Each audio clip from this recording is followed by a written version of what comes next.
Skoda is these days very serious about SUVs, and the core of the company's crossover range is found with this mid-sized Qashqai-class Karoq model, here usefully improved and smarter looking. As before, it gets all the latest Volkswagen Group engineering, now including the brand's latest TDI Twin Dosing technology. Plus, there's a high-tech MQB chassis and cutting-edge safety and infotainment features. Everything, in fact, that you'd want from a modern family-sized SUV of this kind.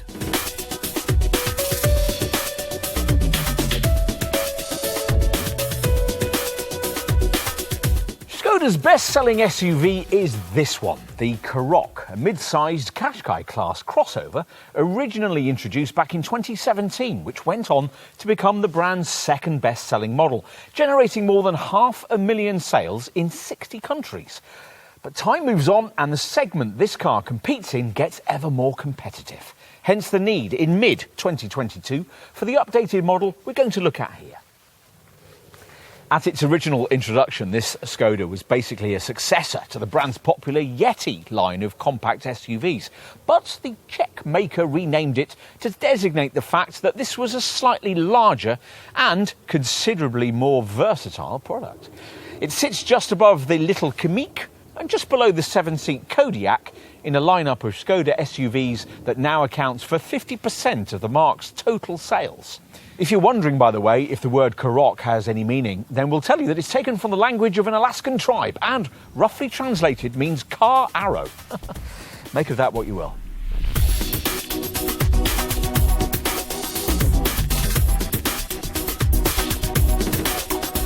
Not much has changed with the engineering of this car, which is somewhat surprising in this era of electrification. You'd have expected the facelifted version of this Karoq to incorporate the mild hybrid engine tech for the brand's Octavia, and maybe also the plug-in hybrid power plant that features elsewhere in the Czech brand's lineup. But no, the engine range looks much as before, even though Skoda insists that it's different, given that the engines in question are all now of the latest, more efficient Evo generation variety.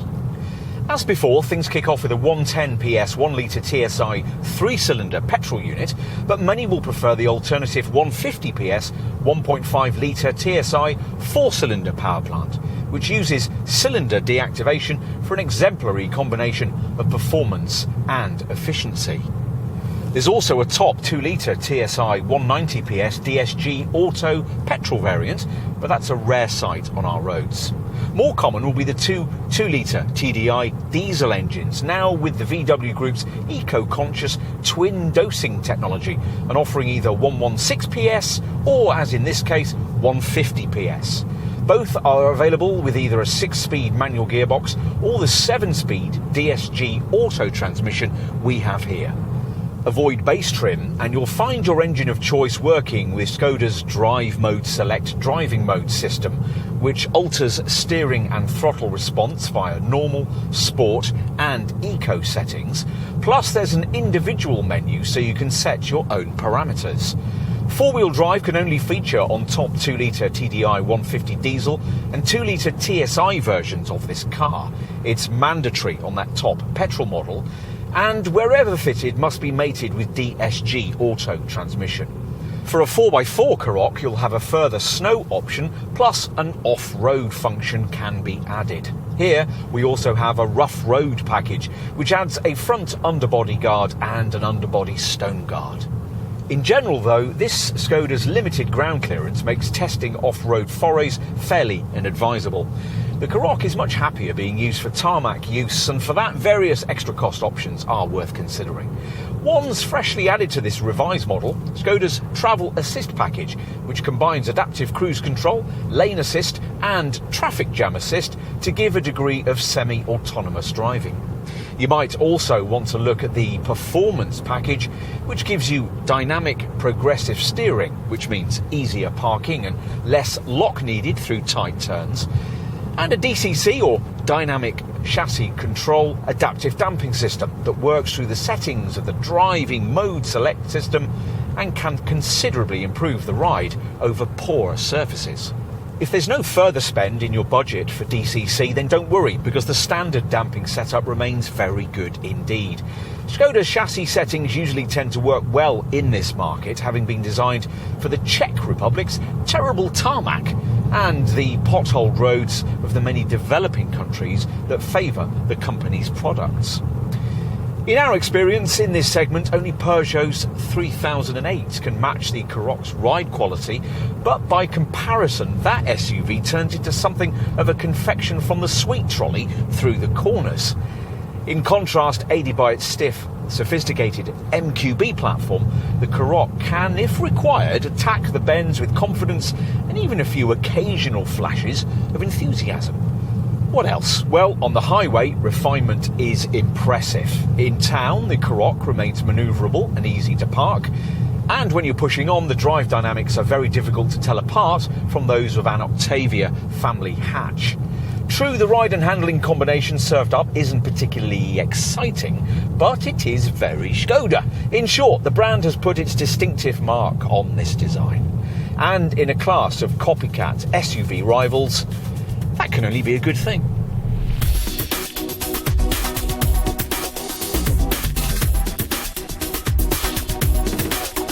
Subtle styling changes mark out this updated Karoq model, but you still might well find yourself mistaking it for its larger Kodiaq SUV stablemate. Design chief Oliver Stefani reckons the changes make it look more emotive and confident. You decide. It certainly looks a slightly more confident proposition here at the front, where the grille is now wider and hexagonal in shape, flanked by slimmer and sharper part LED headlamps which incorporate lower daytime running lights, now split in two. The bumper's also been restyled, and as before, the bonnet has a prominent central ridge culminating with the brand badge. View the car in profile, and the longer than average wheelbase by class standards is very evident, and the side aesthetics are also characterised by short overhangs and a sloping roofline that's visually extended by a contour in the D-pillar. Skoda's concentrated on aerodynamics as part of this update, improving the drag factor by 9% to 0.30 CD by adding a longer rear spoiler and side finlets on most models, and redesigning the alloy wheels so that they've got these little aero inserts. Rim sizes vary between 17 and 19 inches. At the rear, there are sharper LED tail lamps and another restyled bumper that looks more dynamic on this Sportline trim level. As usual, of course, what's more important is the stuff you can't see. In this case, the MQB platform that this car shares with similarly sized Volkswagen Group C segment SUVs like their Tiguan, Seat Attica and the Cupra Formentor. So, the outside updates are subtle. Will the same be true inside? Well, at first glance, once you get seated, it may not look that much different if you happen to be familiar with the original version of this model. But then look a little closer. There's a smarter, more stylised wheel borrowed from the latest Octavia, and you'll find that trim quality has risen a few notches, even if you haven't stretched to the top Sportline variant we have here, with its silver-stitched quilted upholstery. In its most recent models, Skoda cabins have thankfully moved away from their previous rather dour, white, clean vibe, and this one, with its acres of shiny piano black finishing, feels very of the moment. Even base models getting extra chrome dashboard trim and classier door cards with a smart anodised crossline design. There's more technology too, primarily thanks to the fact that the instrument cluster has finally banished analogue gauges to history, replaced by virtual dials on a screen that will be either 8 inches or, as in this case, 10.25 inches in size. Full-screen navigational mapping is selectable, and you can tailor what you see in the centre of the display using steering wheel buttons, and customise what appears in the 2 outer virtual dial spaces that flank it using the infotainment screen in the centre of the dash.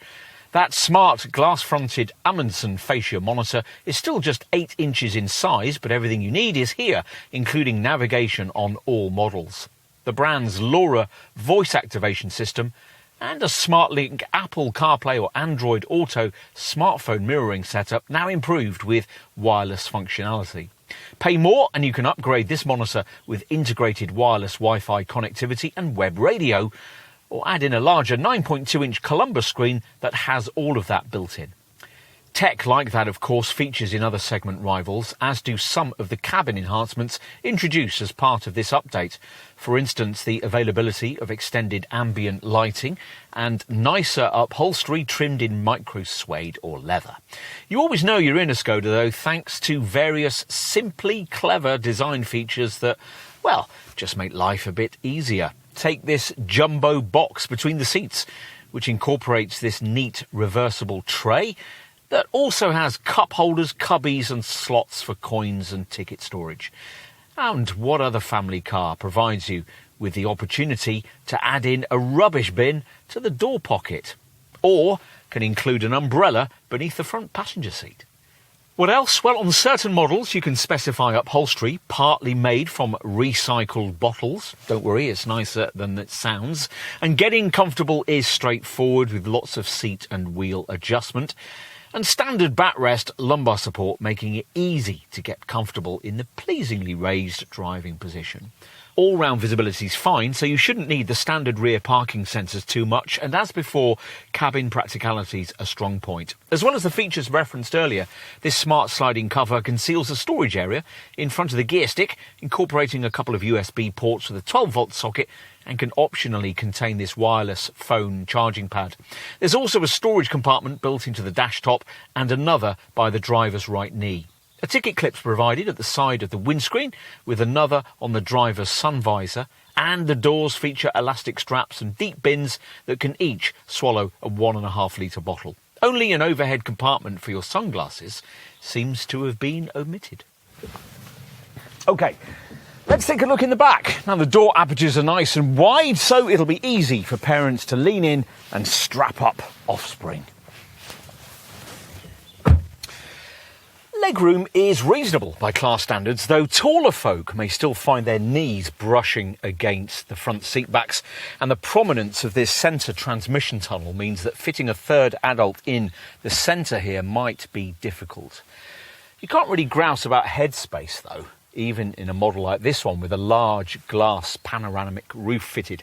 In fact, the ceiling's actually slightly higher than it is in the bigger Kodiaq model. It seems a bit old-fashioned to provide a 12-volt socket back here instead of USB ports, but there are big door bins, seat back pockets, cup holders in the centre armrest, overhead reading lights, twin centre vents and coat hooks in the grab handles, plus, of course, ISOFIX attachment for the two outer seats.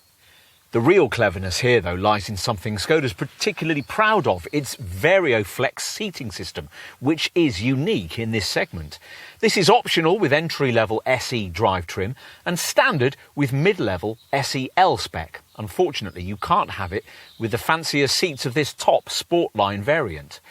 The VarioFlex package replaces the usual rear bench with 3 separate seats that can individually slide, recline or be removed altogether. If you only need space for 2, the centre seat can be removed, allowing the 2 outer chairs to then be pushed up to 80mm further in towards the centre of the cabin, creating limousine-like levels of shoulder room. If there are 2 of you, but you want to keep that centre seat in situ, it can be folded down to reveal a couple of useful built-in cup holders. We'll finish with a look out back, pausing on the way to note that common Skoda touch, an ice scraper secreted into the fuel flap. We've got a powered tailgate fitted here, a feature usually optional on Karoqs, complete with Skoda's virtual pedal system, which allows you to open it with a swipe of your foot below the bumper. Once everything's open, the space you get depends on whether you have a variant with that VarioFlex rear bench fitted. If it has been, then the 521 litre capacity we have here will be increased to 588 litres. Either way, it's a very usable space with useful recesses to left and right, accessed by removable panels. It can be fitted out with this neat left-hand rail incorporating sturdy hooks. And there's this curved upper compartment on the right, plus various tie straps and a ski hatch for longer items. We'd want to add the useful reversible boot mat we have here, beneath which, below the floor, there's room for a spare wheel, though unfortunately that costs extra. If you need more room, then these sidewall catches allow you to flatten the rear bench, which frees up 1,630 litres with this conventional rear seat fitted. With a variant featuring the Vario Flex bench, that falls to 1,605 litres, but with 3 separate seats fitted as part of the system, the folding can be much more flexible, and you'll have the option to remove the rear bench completely, in which case up to 1,810 litres of space can be freed up. Enough, Skoda says, to swallow up to 1,000 small plastic bottles.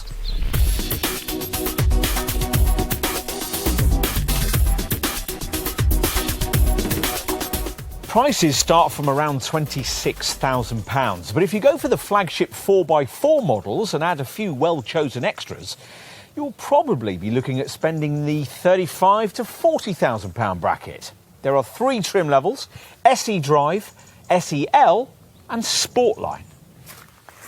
These asking figures place this Skoda right in the heart of the mid-sized family SUV segment for volume brands, but the pricing still looks like decent value. For a bottom-end Karoq, you're looking at the same kind of spend as you'd need for an entry-level Nissan Qashqai, unless you choose an MG HS from around £23,000, but pricier to run. Just about everything else in the sector costs more. Think around £1,000 more for a Kia Sportage or Vauxhall Grandland, and it'd be nearly £2,000 more for an almost identically engineered Seat Attica. Think nearly £3,000 more for a comparable Volkswagen Tiguan, and almost identically engineered.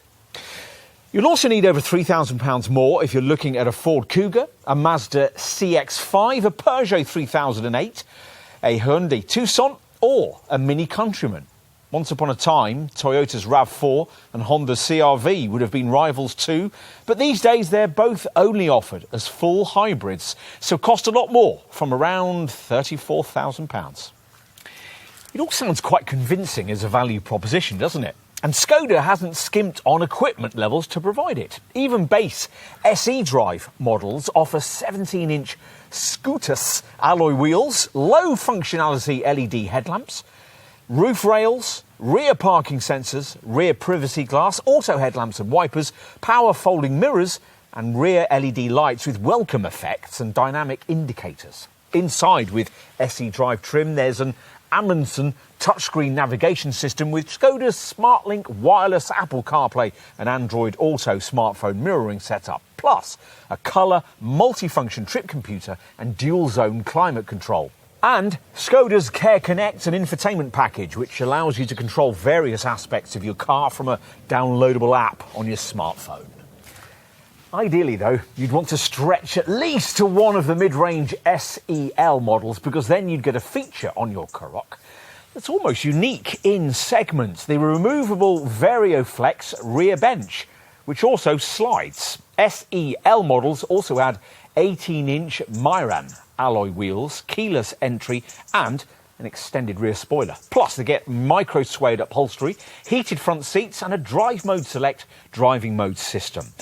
And 3 packages come included: the design package, which incorporates chrome for the roof rails and window surrounds, plus decorative door sills, and the parking pack that includes a rear view camera and front parking sensors, and a winter pack, which includes a heated steering wheel, a heated windscreen, and heat for the front seats, washer nozzles, and added headlight washers. Top Sportline variants feature full LED matrix headlights with an adaptive front light system, plus 19-inch Sagittarius wheels, a panoramic sunroof, metallic paint, and an electrically operated tailgate. Inside, there's a more dynamic theme with quilted silver-stitched thermoflux trimmed sports seats, a sports steering wheel, and aluminium pedals, plus an LED interior light pack. In the unlikely event that you'll regularly be using your Karoq off-road, you'll want to pay extra for the rough road package, which adds a front underbody guard and an underbody stone guard. For tarmac territory, there's the optional performance package, which gives you dynamic steering, aluminium pedals and dynamic chassis control adaptive damping. A controllable driving mode select system that on 4x4 versions gains an off-road function. On most models, you'll have to pay extra for full LED headlights too, part of a light package that also gives you dynamic headlights, front fog lamps and ambient interior lighting. Also extra is adaptive cruise control, though that comes included if you opt for one of the optional travel assist packages added to this revised model, which deliver a degree of semi-autonomous drive functionality for highway driving. The design, winter and parking packages we mentioned earlier can be added into a base SE drive variant at extra cost, as can be that VarioFlex removable seat.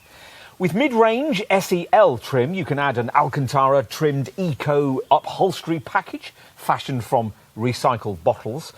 Metallic paint costs extra unless you've opted for this top Sportline model, and there are a couple of fresh shades to choose from with this revised lineup: Phoenix Orange and Graphite Grey. What about enhanced connectivity? Well, avoid that base SE drive trim and you can have the Amundsen Package Plus, which will add Skoda's virtual cockpit instrument screen, a wireless charging mat, an integrated WLAN and web radio. If you've more to spend on media, the alternative Columbus package gives you all the features just mentioned on an upgraded centre screen size of 9.2 inches. We'd also want to look at some practical features like all-weather interior mats and roof bars that would enable the fitment of things like a roof box or racks for skis, snowboards or bicycles. You might well want a tow bar too, and on that a 3-bike rack can be fitted. A spare wheel, unfortunately, costs extra, and you'll need to pay more on most models if you want a powered tailgate. This one controllable with a swipe of your foot beneath the bumper. A convenience package adds power adjustable front seats, a stowage compartment with umbrella under the front passenger seat, and a folding table on the front seat backrest. On to safety. No really sophisticated new model these days now comes without some sort of autonomous braking system, and sure enough, every Karoq variant features the Volkswagen Group's effective front assist system. This setup scans the road ahead as you drive for potential collision hazards and incorporates a city emergency brake feature that deals with the specific requirements of urban speeds of up to 21 miles an hour. Other sophisticated standard safety features include an award-winning automatic post-collision braking system that automatically brakes the car down to 6 miles an hour after a collision. Also standard across the range is a driver fatigue sensor that will monitor driving reactions for drowsiness, prompting you to stop for a restorative coffee if lethargy is detected. These features are all in addition to all the normal safety kit you'd expect these days on any large family car. So every version of this Skoda has twin front, side and curtain airbags, plus a driver's knee bag, as well as the usual traction and stability control systems, along with ABS brakes featuring a brake assist feature to help in emergency stops. It'll be advertised to following motorists by automatically activating hazard warning lights. There's also a tyre pressure display, hill hold control to stop you from drifting backwards on uphill junctions, and a pair of Isofix child seat mounts for the middle bench. Plus, as we mentioned earlier, if you go for the optional Care Connect package, you get an eCall emergency assistance feature that'll alert the emergency services to your exact location in the event of an accident. If you want to go further, then you can pay extra for a safety package that gives you rear curtain airbags and a Crew Protect Assist feature that tightens all the seat belts and closes the windows and sunroof if sensors deem an impact is inevitable. If you want really sophisticated camera features like lane assist, traffic jam assist and traffic sign recognition in your Karoq, you'll need the optional Travel Assist package we mentioned earlier. All three come included in that pack, a pricier Plus version of which can also include blind spot detection.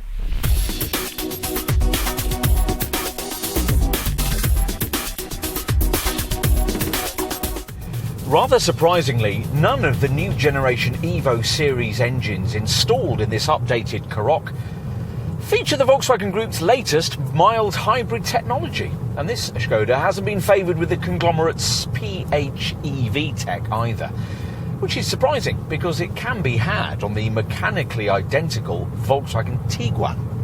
Still, lots of work has gone into the units we do get to ensure that the efficiency figures are more than class competitive. Advances like high injection pressures and plasma-coated cylinder crankcases mark out the petrol units, which begin with the brand's usual 3-cylinder 1-litre TSI 110 PS power plant, which manages up to 48.6 mpg on the combined cycle and up to 132 grams per kilometre.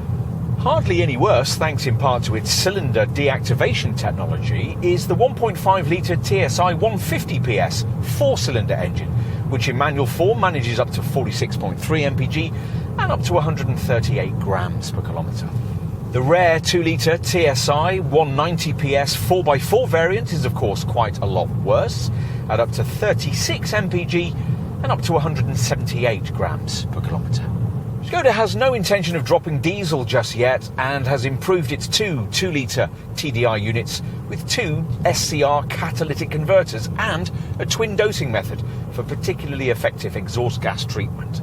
The base 2-litre TDI 116 PS in manual form manages up to 59.4 mpg on the combined cycle and up to 125 grams per kilometre of CO2.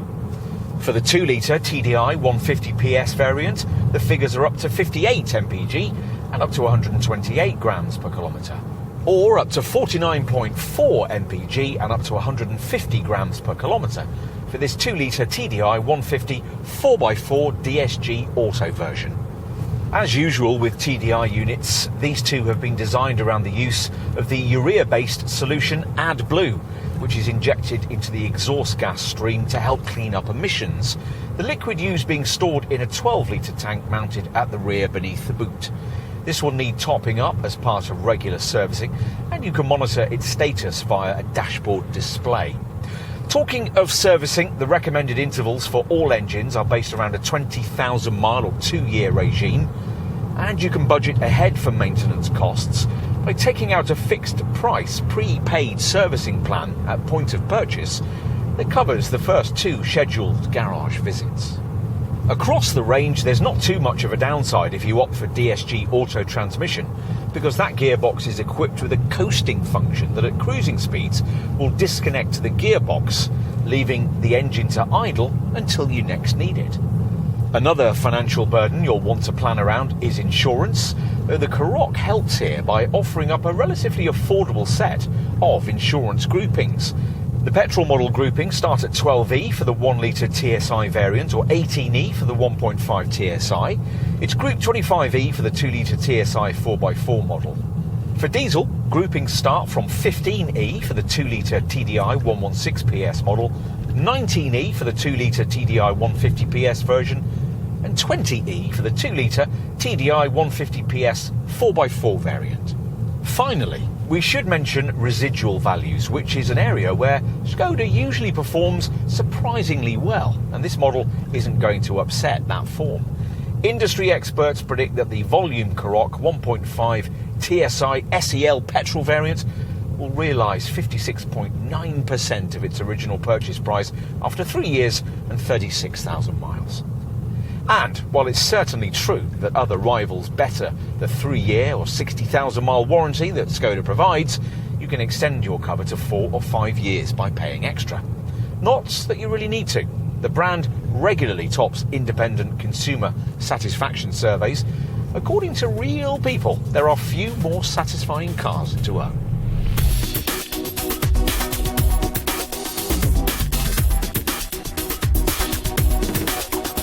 You can see the appeal of this Karoq model. It's spacious, safe, drives well, has a cool but understated image, and is affordable to run. The VarioFlex removable rear bench is a genuinely unique in-sector feature. And there's the usual range of simply clever Skoda features that'll make Karoq ownership that bit easier. In short, what we have here is a class act in a market full of try-hard rivals and a car that strikes an appealing chord between practicality, quality and fashion.